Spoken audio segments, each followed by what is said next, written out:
Hello students, welcome to today's English class. In today's class, we are going to discuss about a poem, No Men Are Foreign. This poem is penned by James Kirkup. No men are foreign. Foreign or foreigner are person who belong to another country. No men are foreign means all men are the same, or all men are equal, or all men are one. It is a peace poem. All the people, they eat, live, die in the same way. The bounties of nature like the sunshine, rain are all common to all. This poem tried to promote universal brotherhood. Above all the boundaries or borders that people make and think, we are all human beings.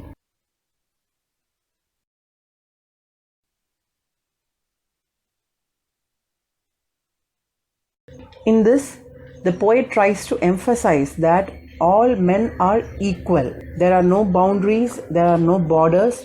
We are basically human beings and never foreigners. Now let us read the poem and see the explanation. Stanza 1.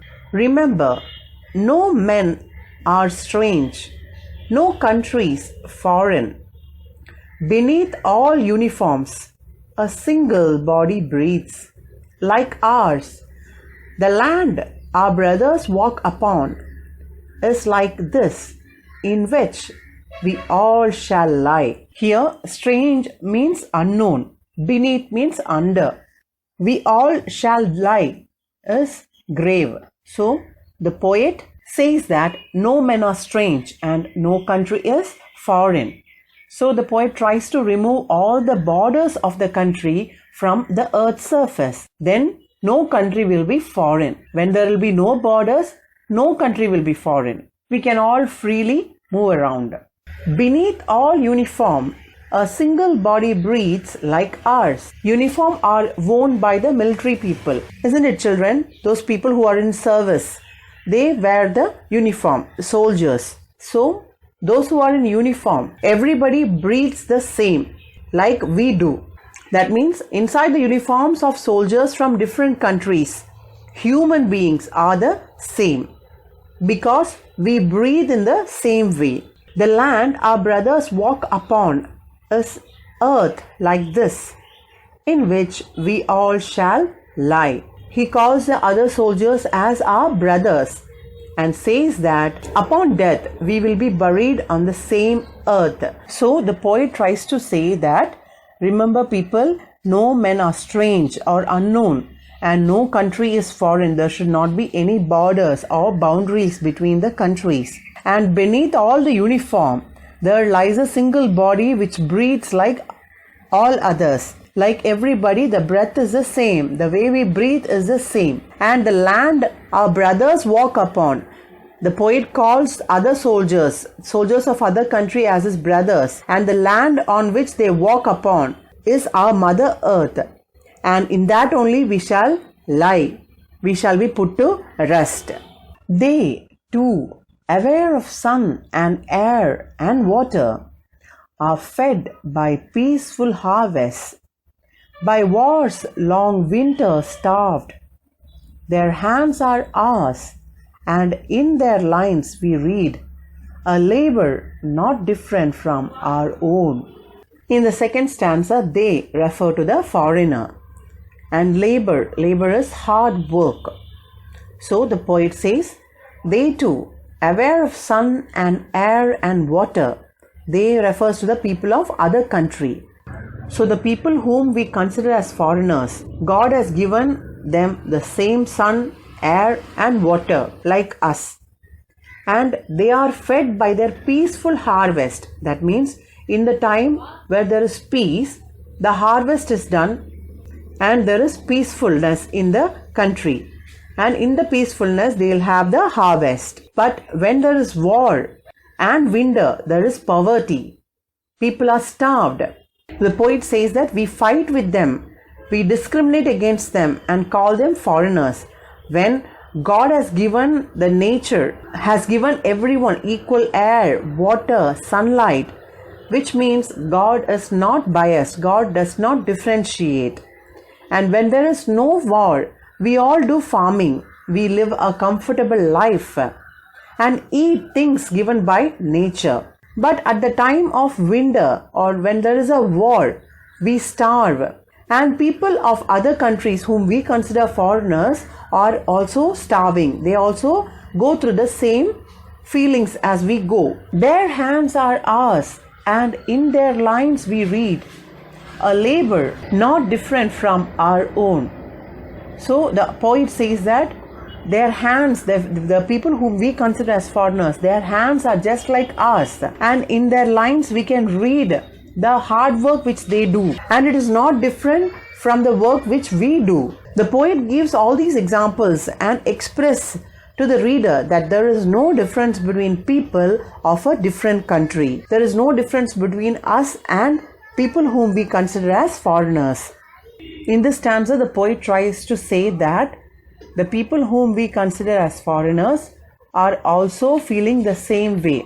They are also bestowed with the sunshine, air and water as we are. They are fed during their peaceful time when they do agriculture, when they do farming. They are also fed in the same way as we are fed. And during the time of war and when there is winter, they also starve like we people do.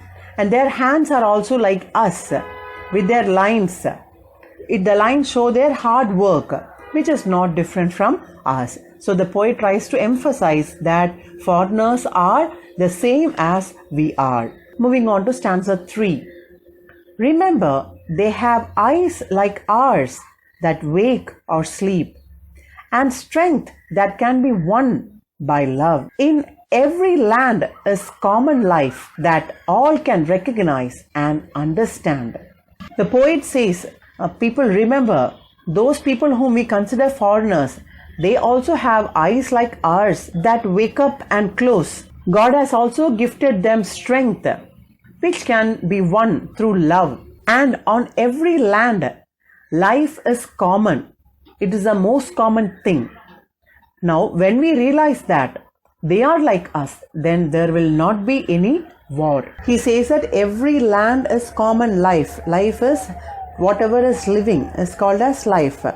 In every land it is common that we can all recognize, to understand, to identify. When we are able to understand or identify with their feelings, then there won't be any differences. When we identify ourselves with others, then there won't be any possibility of war. There will be peace prevailing everywhere.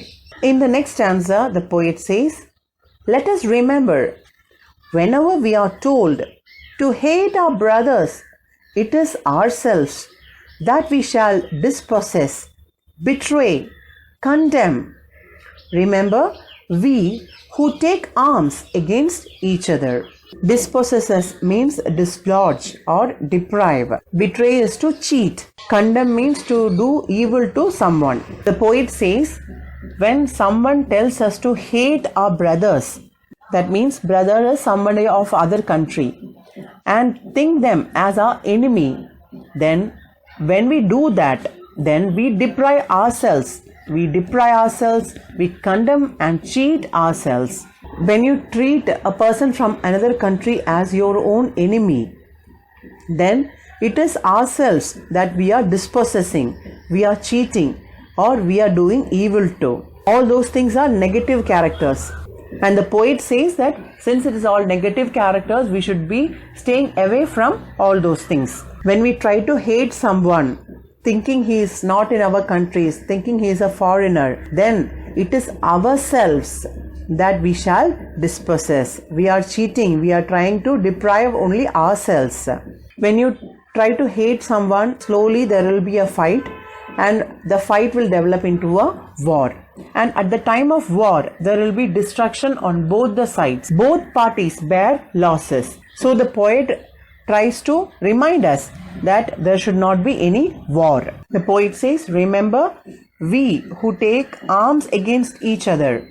Arms are weapons or gun or missile. Poet says you have to remember one thing. What is that you think you have to keep in mind when you pick up arms? or when you pick up a weapon of destruction against another one, we will see in stanza 5. It is the human earth that we defile. Defile means to make dirty or to pollute. That means when you pick up arm or when you pick up a weapon of destruction against each other, it is our mother earth that we are trying to pollute. When there is war, there is destruction, there is bloodshed, there is life, loss of life, and all those should be put to rest on the mother earth, and that will pollute our mother nature. Our hells of fire and dust outrage the innocence of air that is everywhere our own. When we try to create war, there will be fire, there will be dust, which will outrage the innocence. Outrage the innocence means violate the purity.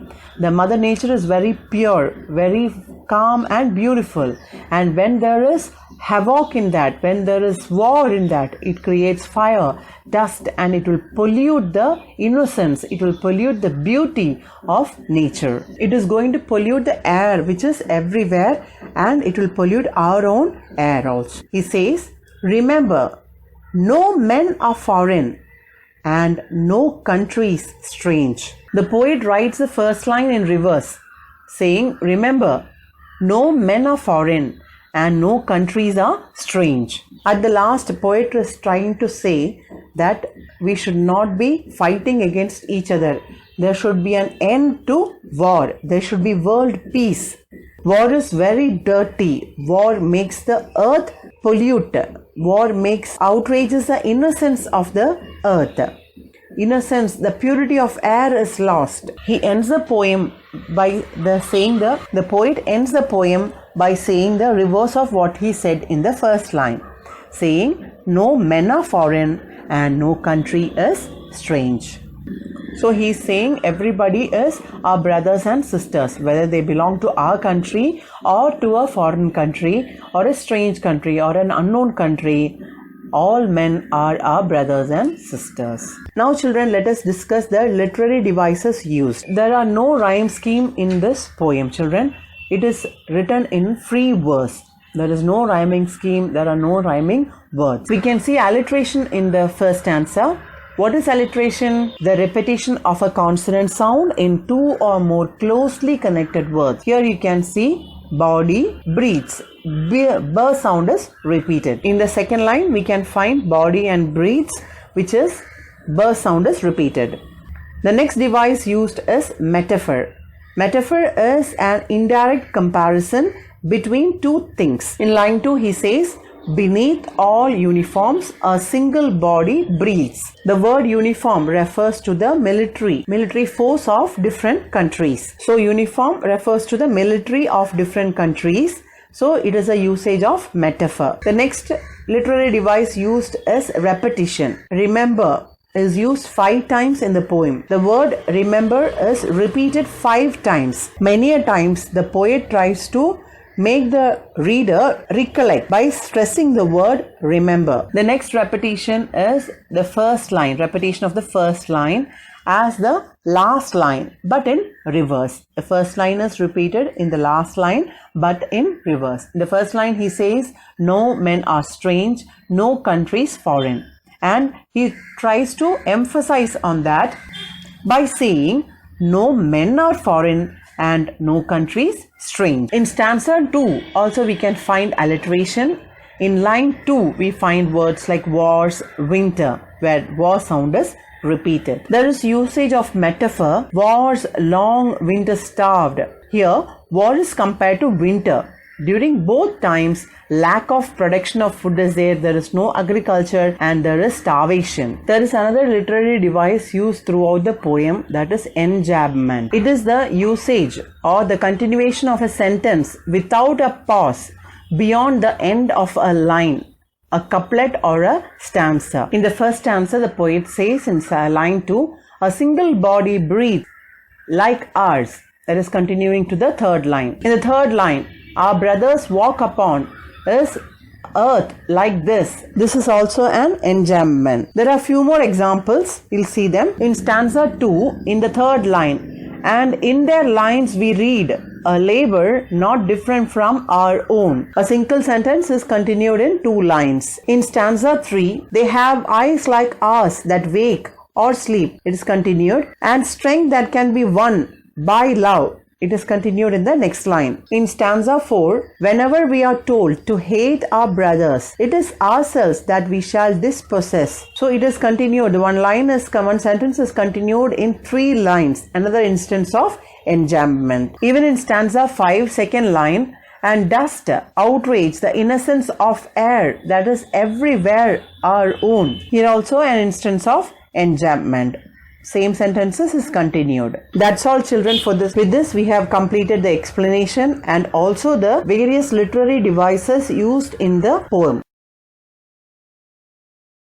Thank you for watching. For more videos, subscribe to our channel, Online CBSE Classes. Thank you for watching.